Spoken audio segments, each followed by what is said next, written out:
Also voting this Sunday are the people of Ecuador, not in an election, but on constitutional referendums. One is whether to reverse a ban that would allow foreign military bases back in the country. The president says it would help in the fight against drug trafficking. Located between the world's two largest cocaine producers, Peru and Colombia, Ecuador has become a major transit hub for the drug heading to Europe and the United States. Some voters, though, remain divided, with concerns ranging from redirecting resources to tackle corruption and crime or to questions about the influence of foreign troops. Eliza Herbert reports.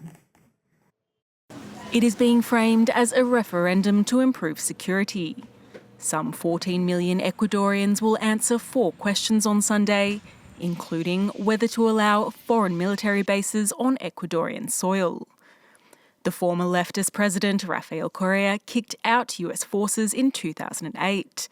Now, the country's current leader, centre-right Daniel Noboa, wants to bring them back. Pollsters predict the yes vote will come out slightly ahead. Unfortunately, due to the danger posed by drug trafficking and crime, I believe that the local police or security forces are not enough. In recent years, Ecuador has become a major transit hub for drugs heading to the United States, and organised criminal activity has exploded. Noboa's aggressive approach, which has included heavy militarisation and a new maximum security prison, has at times been met with resistance from the courts over human rights violations. The president claims the constitution is an obstacle to his agenda, and the ballot will include a question on whether to create an elected body to rewrite it. But many voters are wary of his ambiguity. We don't know what he has in mind for the new constitution. It's an unnecessary referendum, an unnecessary expense, when all those resources could be invested in health and education. Environmental and Indigenous activists are also among the critics. Nearly 2 decades ago, Ecuador legally enshrined the rights of nature into its constitution. No voters fear the Trump-aligned president could use the opportunity to consolidate power and create less barriers to mining. The ballot will also include questions on whether to end public financing for political parties and whether to reduce the number of lawmakers. Well, joining us from Manchester is journalist Colin Harding. He's also a consultant on Latin American affairs. Hello to you, Colin. As we heard in that previous report, some are concerned that the president is using today to possibly try and consolidate his power and curb rights. Do you think those are legitimate fears? I think the crucial vote today is the one on a new constitution and whether there should be a constituent assembly to draw up a new charter. The existing constitution introduced under President Rafael Correa is a sort of left-wing nationalist document which includes lots of protections for personal rights and guarantees, and also limits the foreign investment and foreign trade in the country, as well as banning foreign military bases. So I think what the president has in mind is a change in the whole direction of the country, and he seems to be modeling himself increasingly on President Bukele of El Salvador, with this hard line, anti-crime, tough on opposition line, and the existing constitution has limited his ability to do this because the Constitutional Court, which rules on the constitutionality of measures, has restrained him. I think what he would like, and there's no guarantee he'll get it, but if a new constitution is drawn up, that it will give him a freer hand to implement tough policies against crime and also to develop relations with the United States, which he's very keen on as well. And so how do you think it'll play out then in regard to that specific referendum? Do you think voters will back it? I think the way things look, yes, I think there will be possibly a narrow majority in favor of a new constitution, which means a constitutional assembly of, I think, 80 members will be elected in the next few weeks, and that will draw up a new document, which will then have to go to another referendum.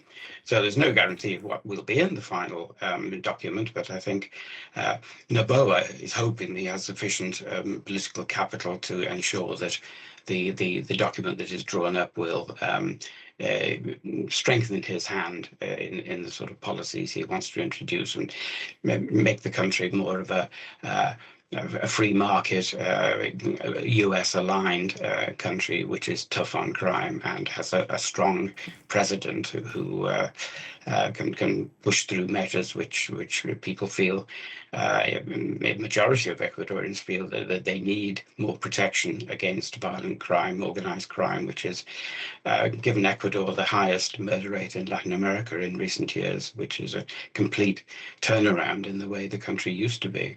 Yeah, and given that, I mean, earlier this month we saw the U.S. Secretary of Homeland Security, Kristi Noem, touring bases in Ecuador. So we know what Ecuador wants out of this in terms of the president says it would help against the fight against drug trafficking. What would the United States get out of this?